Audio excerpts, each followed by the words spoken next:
Hello, my name is Dave Hanratty, and what would a festival be, what would Electric Picnic be without this man, Mark McCabe?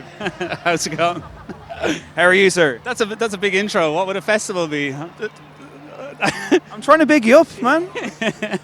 Yeah, it's good. I mean, this is the festival, really, isn't it? The one of the year. So it's great to be here. I'm here in a different capacity than I have been in previous years. So it's always good to be here. But it's different for me because I used to work backstage and do this kind of stuff, do interviews and stuff. So this is nice to take it in from this side of it. So what you're saying is I won't get out of bed for any festival that isn't Electric Picnic and or doesn't pay me like what, 5 figures, is it? Well, I don't know about that, but I mean it's the end of the summer. It's it's the one.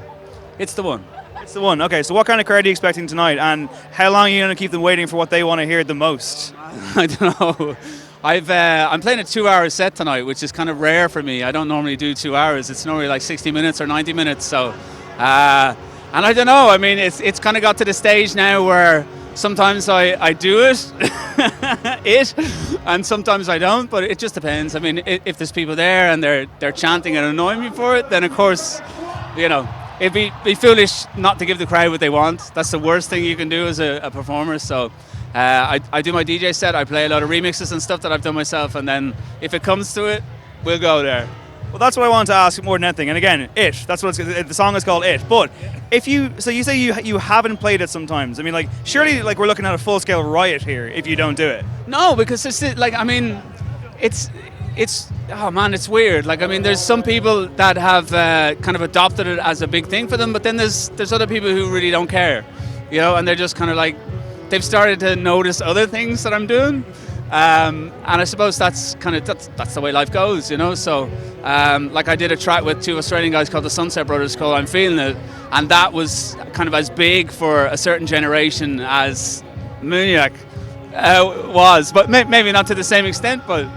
I don't know, man. It's weird. Like we're 20 years next year, and it's still rolling along, And I just kind of leave it there on the side and go to it when I have to, and it's great fun. But like for me, I just have to keep on moving on because this is, it's a career for me. I'm trying to make a living, and I'm trying to contribute some more.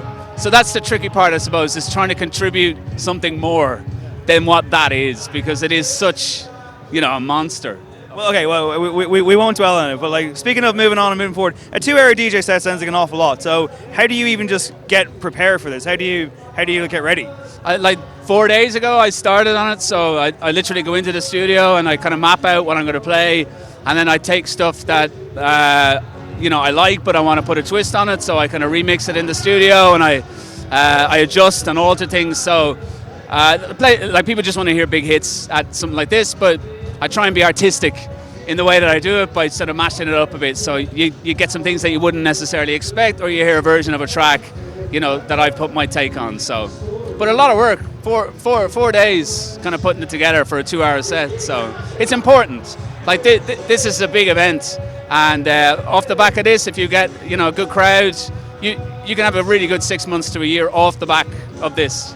I mean, 4 years later, like I did this 2015. And I'm still here, He's not going anywhere, guys. Okay, I guess, Picnic obviously has so many acts this year. Like, there's just everywhere. Right behind you, Jerry Cinnamon is currently probably drowning us out as we're talking. But if you could pick one artist that's at this festival that you could collaborate with tomorrow, who would it be? Wow. I'd love to do something with him, because his stuff is 4 on the floor, so it would lend itself really well to kind of dance manipulation. So I'd love to do something with Jerry Cinnamon, definitely. But, man, there's loads. Like, there's a band called The Riff Shop, who are like this kind of dance DJ act, but they do live brass and percussion and stuff like that. So I've just finished off a track with them in the studio, which is really good. Amy has just played the electric stage here, so I've been working with her on some stuff as well, like in the past. So I don't know. There's loads. Anybody who will sort of find their way to me, I'm happy to work with. Give stuff a go, And lastly, with day 3 coming up, what is Mark McCabe's #1 survival tip for getting through the Sunday? Oh, well, I don't know. I'll be home. Get out on day 2. That's survival trip. Survival tip for day 3. Get out on day 2 and come back. They're never going to let you back now that you've said that. Well, that's it. You got to. It's a marathon, not a sprint. That's the key to it. People burn themselves out too fast, too quick. You got to take it easy, no matter what your age.